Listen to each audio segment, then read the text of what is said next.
In today's service, we'll be talking about the word covenant and its significance in church life and culture.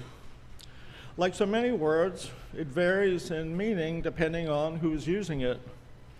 Even dictionaries will provide you with different meanings. The online dictionary, dictionary.com, defines covenant as an agreement or promise, usually formal, between two or more people to do or not to do something specified. Other dictionaries will refer to it simply as another word for contract.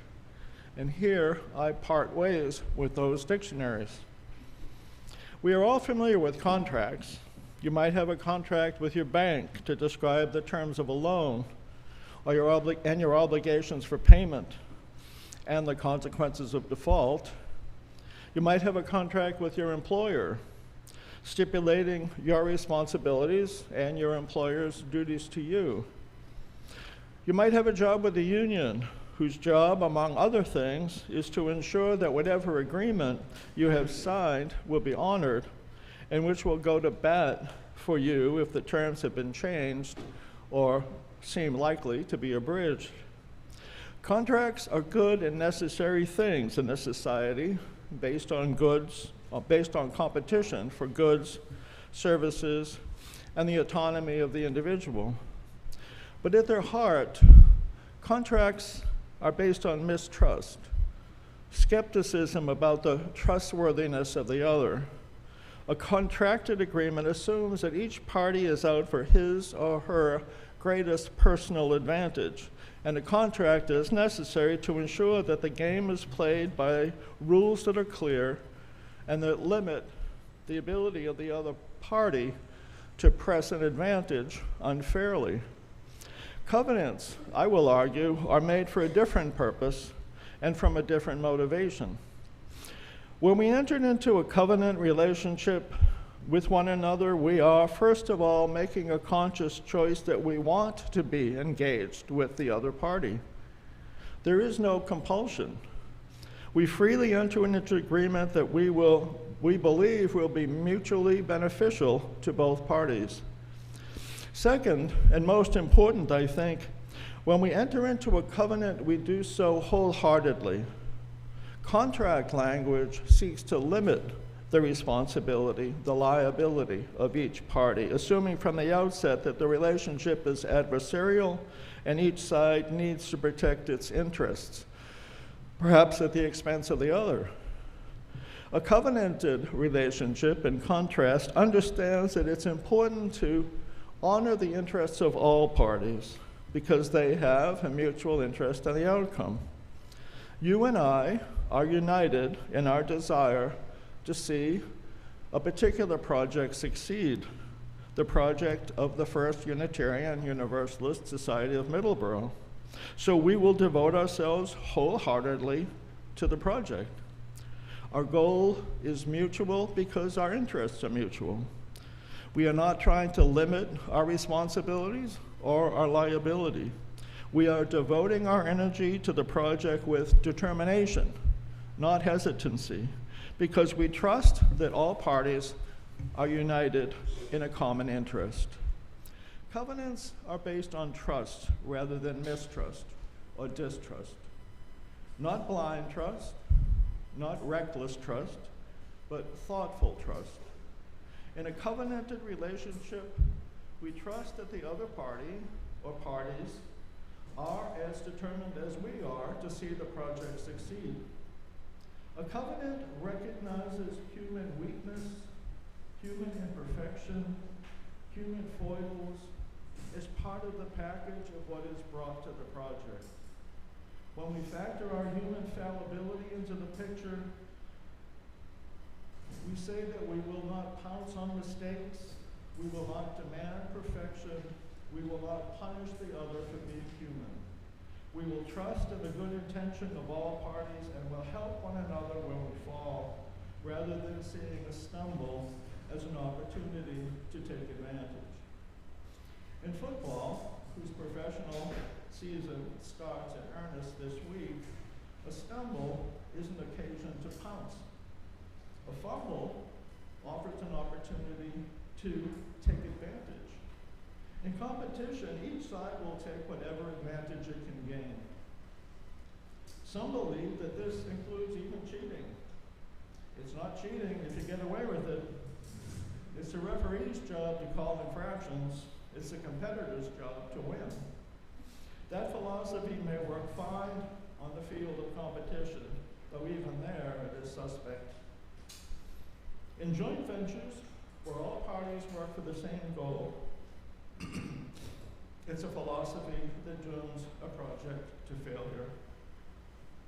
Church life, I think we can all agree, succeeds best and perhaps only when conducted within a covenanted agreement. A church's success can best be predicted on the degree to which it can be successful as a covenanted community.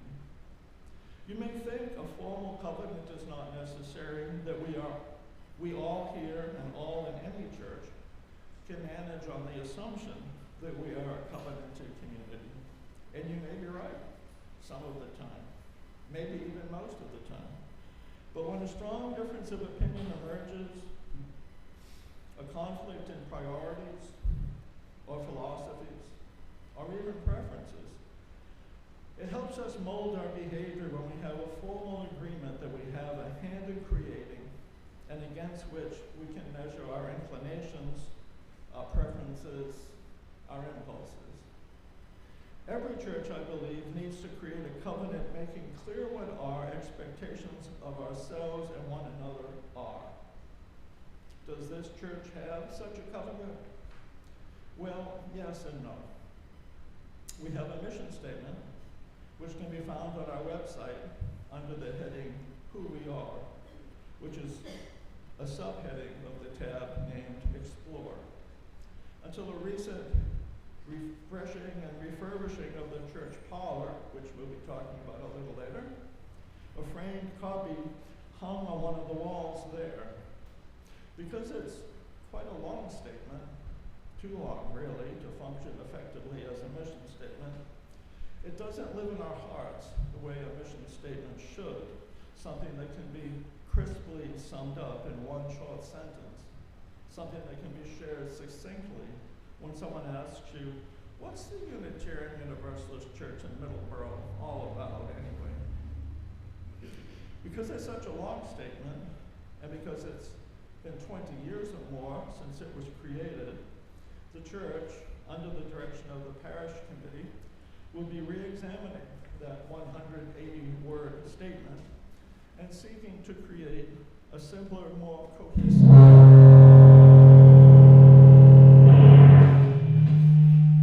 and less dramatic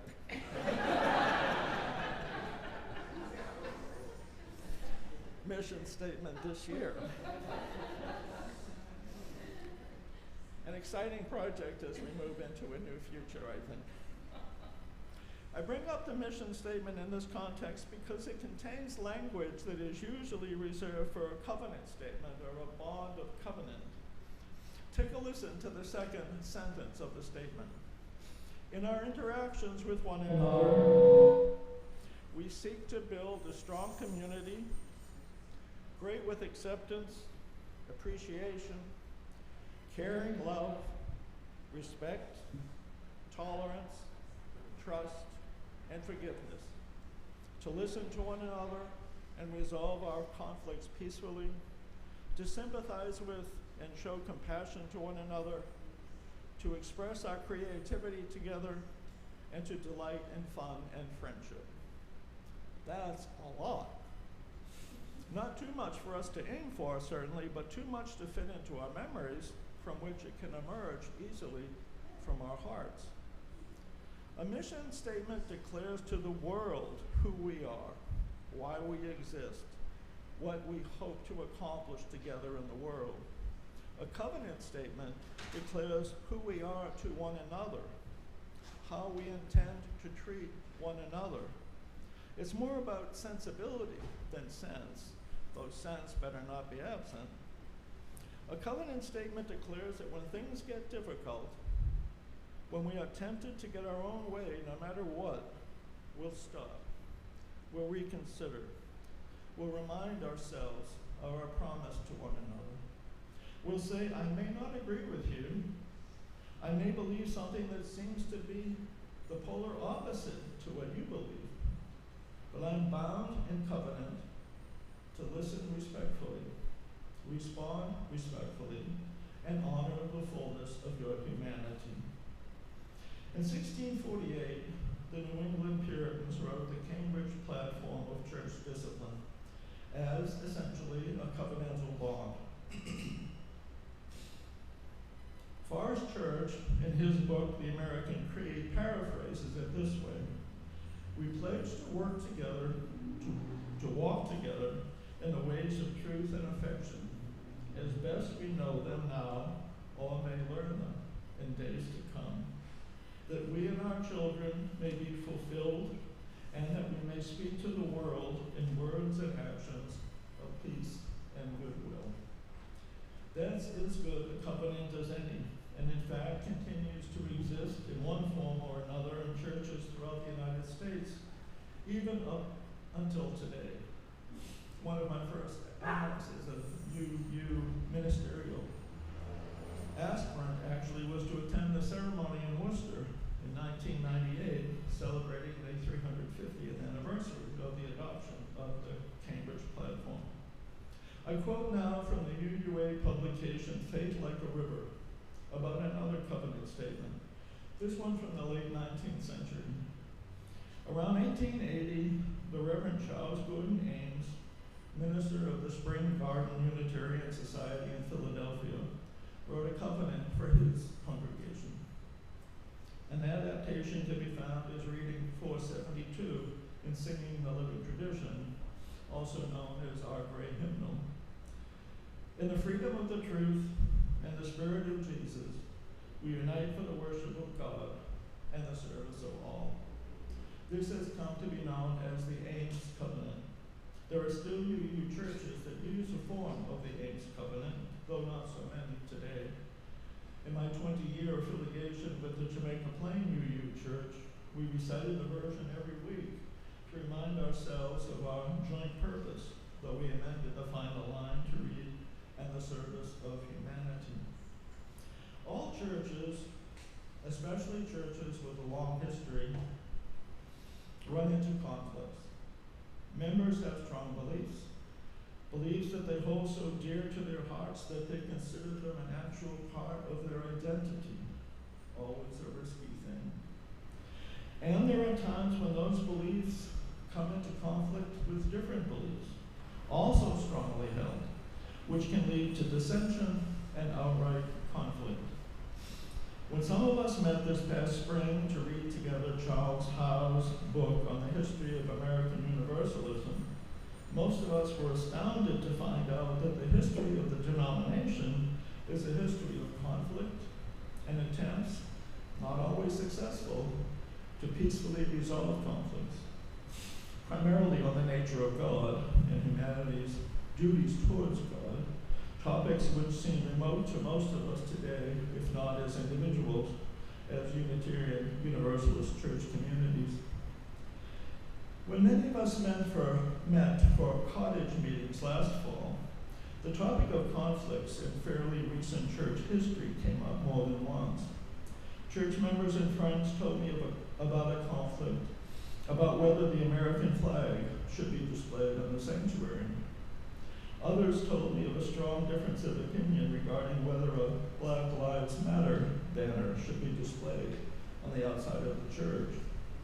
Some folks mentioned that a real difference of opinion emerged when it was suggested that the church publicly display a rainbow flag in support of the LGBTIA community. I was told that because some of these controversies, some members left the church. Others stayed, but with a sense of disappointment, and in some cases, maybe resentment. Personally, I have to say, I was quite impressed with how dispassionately most people could now speak of those disturbances in church life, and how wounds, if there still were any, had healed. Healed enough that I don't feel in danger of stirring up any simmering resentments by speaking of them now. I'm right about that, right? Yes. Thank you. congratulate those of you who made your way through those controversies while maintaining your commitment to your church community. It is an indication of just how important your church is in your life. At the same time, I wonder if the degree of conflict would have been mitigated if church members had adopted a covenant statement, a bond of fellowship, as it's sometimes called, that was prominently displayed, printed each week in the order of service, and said together on Sundays. I think it would do much to remind us of our commitment to one another and the spirit of community that we wish to create and nourish. Now, I'm not so naive as to believe that by simply creating and reciting a covenant statement we'll have a magic pill that will resolve all conflicts. Such a statement is only half of what's necessary. The other half is the attitude we bring to each encounter. There are days when we get up on the wrong side of the bed. There are days when we are plagued by headaches, or backaches, or dyspepsia, or money worries, or family concerns. Days when we are at less than our best. On those days, we may tend to be snappy, impulsive, irritable, impatient. And a bond of covenant is not the first thing that pops into our mind when we are confronted by a situation or a decision not to our liking. But the fact that it exists and that we've had a hand in crafting it and that it's not just hanging on a wall somewhere out of sight, but is available in a place quite close in our memory and in our hearts, makes it much more likely that we will rely on it when we need it. I invite you now to take a moment to think of a time when you were at less than your best, when you had a fairly strong feeling about something, maybe at church, or maybe elsewhere in your life. So strong that when you ran into opposition, your response was less than you would hope, less than you would expect from yourself, less than what the challenge called for. Have you thought of one?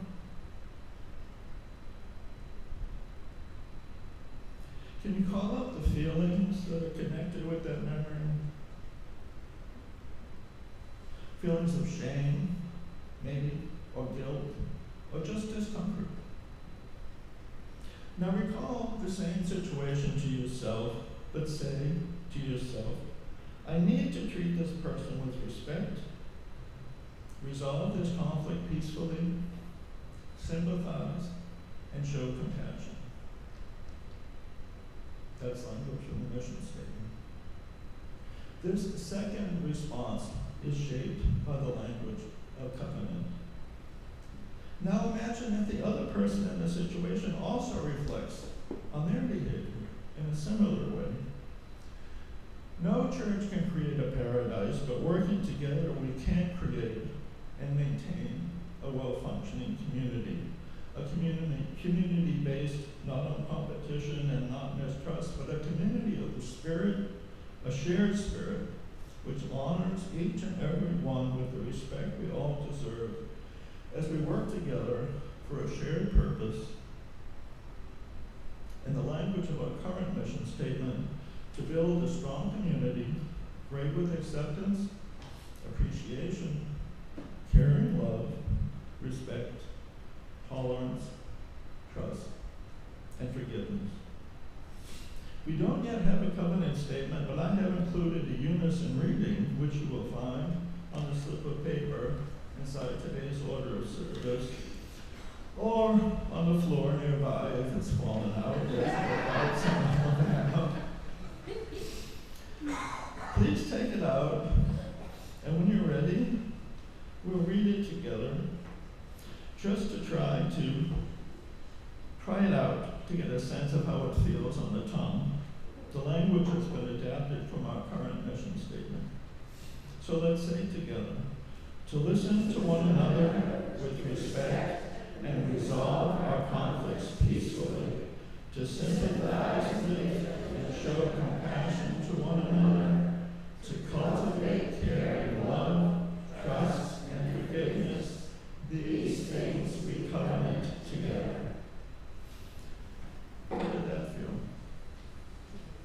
Next week we'll try out a different formula and see how that feels. The parish committee is taking responsibility for overseeing the project to create a fresh mission statement. I will do my best to help you create a bond of fellowship or covenant statement. Together, these statements will help us know who we are to one another and to all who we declare ourselves to be to the world at large. I have confidence that the work ahead of us is joyful work, and that we'll take it on in a spirit that will honor all of those who came before us and help to make this church the caring community that it is today.